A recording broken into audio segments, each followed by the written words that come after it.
जय मसीह की सबको। कैसे आप सब?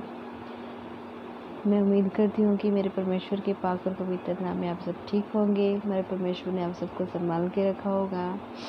तो चलिए चलते हैं परमेश्वर के पाक पवित्र वचन की तरफ। परमेश्वर का आज का वचन आप सबको बहुत बहुत आशीषें दे, आप सबको ब्लेस करे, मुझे भी आशीष दे और मैं बहुत अच्छे से और शेयर कर पाऊँ। परमेश्वर अपनी ब्लेसिंग वाला हाथ मुझ पर बनाए रखे, आप सब पे बनाए रखे, क्योंकि आपको वचन के पढ़े और सुने जाने पे आपको बहुत बहुत आशीषें दे। मेरा परमेश्वर आपकी रक्षा करे हमेशा। तो चलिए परमेश्वर के पवित्र वचन की तरफ चलते हैं। परमेश्वर का वचन आज हमसे क्या कहना चाहता है, तो चलिए परमेश्वर के वचन की तरफ।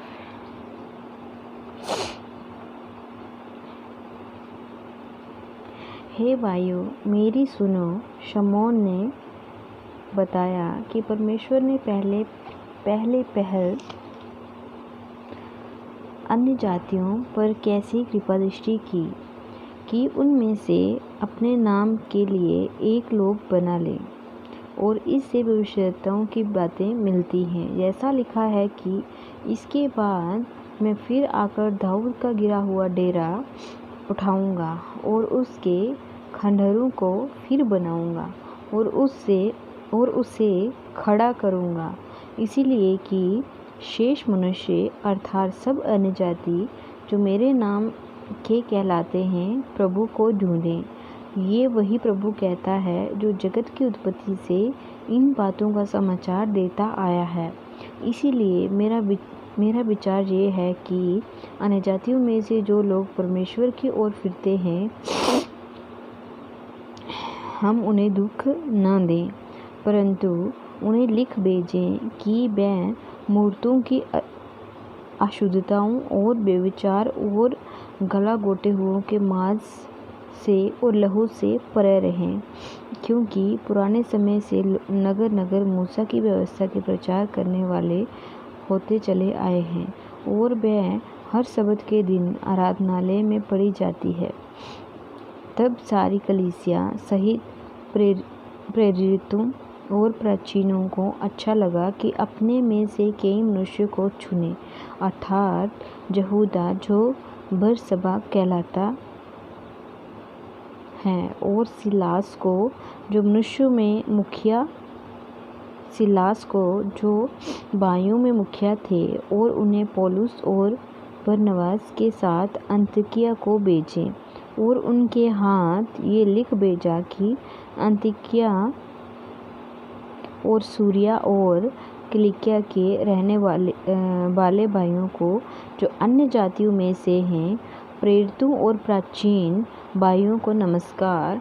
हमने सुना है कि हम में से कितनों ने वहाँ जाकर तुम्हें अपनी बातों से घबरा दिया और तुम्हारे मन उलट दिए हैं, परंतु हमने उनको आज्ञा नहीं दी थी। इसीलिए हमने एकचित होकर ठीक समझा कि चुने हुए मनुष्यों को अपने प्यारे बरनबास और पौलुस के साथ तुम्हारे पास भेजे। ये तो ऐसे मनुष्य हैं जिन्होंने अपने प्राण हमारे प्रभु यीशु मसीह के नाम के लिए जोखिम में डाले हैं, और हमने यहूदा और सिलास को भेजा है, जो अपने मुंह से भी ये बातें कह देंगे। पवित्र आत्मा को और हमको ठीक जान पड़ा है कि इन आवश्यक बातों को छोड़ तुम पर और बोझ ना डालें, कि तुम मूर्तों के बलि किए हुओं से और लहू से और गला घोटे हुओं के मांस से और व्यभिचार से परे रहो। इनसे परे रहो तो तुम्हारा भला होगा, आगे शुभ। तो ये था आज का परमेश्वर का प्यारा सा कलाम, परमेश्वर का प्यारा सा वचन। और जैसे कि आप जानते होंगे कि जो लोग अन्य जातियों से, जैसे कि मैं बताऊं अपने बारे में, एक अन्य जाति से हूँ, तो हम लोग जो अन्य जातियों से आते हैं, अन्य जातियों में क्या किया जाता है, जो मसीह लोग हैं वो तो मसीह के पीछे ही चलते हैं, लेकिन जो अन्य जातियों के लोग होते हैं वो कई तरह की परंपराओं में बंधे हुए रहते हैं, बंधनों में बंधे हुए रहते हैं और कई तरह के कभी वो बलि चढ़ाते हैं, कभी किसी पशु की बलि चढ़ा दी, कभी किसी मतलब किसी न किसी चीज़ की वो बलि चढ़ाते रहते हैं। और या फिर कुछ ना कुछ मतलब उन्होंने वो खुद से बनाए हुए हैं, ऐसे उन्होंने अपने देवी देवता बना के रखे हुए हैं जो कि जिनको उनको बलि चढ़ाना ही होता है। क्योंकि अगर वो ऐसा मानते हैं कि अगर हम ऐसा नहीं करेंगे तो ये देवी जो देवता हमने बनाए हुए हैं, देवता जो हमने बनाए हुए हैं, वो हमारे कुल का नाश कर देंगे, मतलब हमारे परिवार को नाश कर देंगे। तो अपने परिवार की सुख शांति के लिए वो लोग इस तरह की बलियाँ चढ़ाते हैं। तो हमारे भी ऐसा होता था, जैसे कि हमारे भी जो पुराने जो हैं वो सब उन्होंने भी ऐसे ही बना के रखा हुआ है कि नहीं ऐसे जिसमें क्या होता है बलि चढ़ाई जाती है, उसमें बकरे को ऐसे काट के और उसको वो लोग प्रसाद समझते हैं और उसको बलि किया जाता है। वो घर की सुख शांति के लिए जा फिर कोई अगर कोई खुशी का काम करता है या फिर कोई बड़ा काम किसी का बनता है तो तब भी वो लोग ऐसा करते हैं, हमारे में ऐसा करते हैं।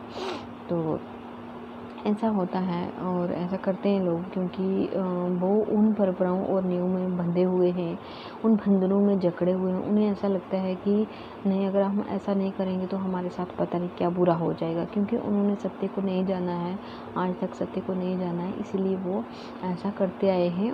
वो परंपरा उनकी बहुत पुरानी चल रही है और आज भी वो उसी को चला रहे हैं, क्योंकि वो सोचते हैं अगर हम ऐसा नहीं करेंगे तो पता नहीं क्या हो जाएगा, हमारे परिवार में कुछ हो जाएगा, हमारे परिवार में आगे मतलब कोई ठीक नहीं रहेगा, जब आता रहेगी जब कुछ कई तरह का सोचते हैं। हालांकि ऐसा कुछ होता नहीं है।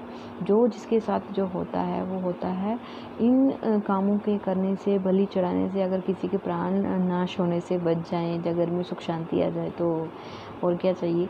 ऐसा कुछ होता नहीं है, वो सत्य को नहीं जानते इसलिए ऐसा करते हैं। लेकिन सत्य यही है कि जो परमेश्वर के पीछे चलता है, परमेश्वर के वचनों पर चलता है, जो परमेश्वर के आगे को मानता है और जो परमेश्वर की से प्रेयर करता है, वो परमेश्वर उसको कभी भी किसी प्रकार की दुख कष्ट और हर एक अशांति से मेरे परमेश्वर निकालते हैं। ऐसा नहीं है जो मसीह बहन भाई उन पे दुख नहीं आते हैं, कष्ट नहीं आते हैं, बीमारियां नहीं आती हैं, आती हैं कभी कभार, लेकिन वो परमेश्वर की महिमा के लिए होती हैं। और ऐसा नहीं है परमेश्वर उनको छुड़ाता नहीं है, परमेश्वर सबको छुड़ाता है, आज़ाद करता है। लेकिन जो शांति मसीह बहन भाइयों के अंदर होती है वो कहीं नहीं मिलती है, जो परमेश्वर के पीछे चलने वाले लोग हैं।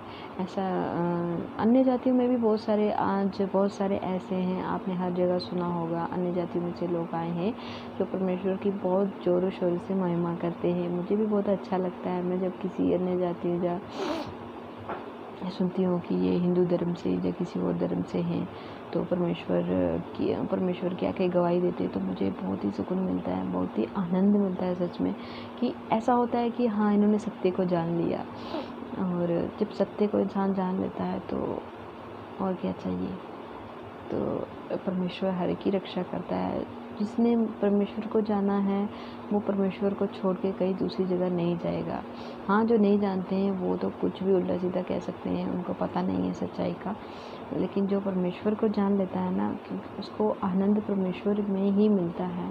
और परमेश्वर ही एक ऐसा है, आप हर जगह आप चल रहे हो, परमेश्वर हमेशा आपके साथ है। परमेश्वर आपको कभी छोड़ता नहीं है, कभी भी ना छोड़ने वाला परमेश्वर। हालांकि वो जो हम जिनको चढ़ाते हैं ये वो करते हैं, हमारे जो अन्य जातियों के लोग हैं वो इस चीज़ को मानते हैं, क्या करते हैं, वो उनके साथ कभी नहीं चलते हैं, वो उनकी मन की तसल्ली के लिए, बाकी कुछ नहीं है। तो ये था आज का परमेश्वर का वचन, क्योंकि परमेश्वर ने भी अपने वचन में कहा कि इन चीज़ों से परे रहो तुम, और मन से परमेश्वर की महिमा कीजिए, स्तुति कीजिए, आराधना कीजिए और परमेश्वर की जय जयकार कीजिए। परमेश्वर सबकी रक्षा करे। तब तक आप सबको जय मसीह की।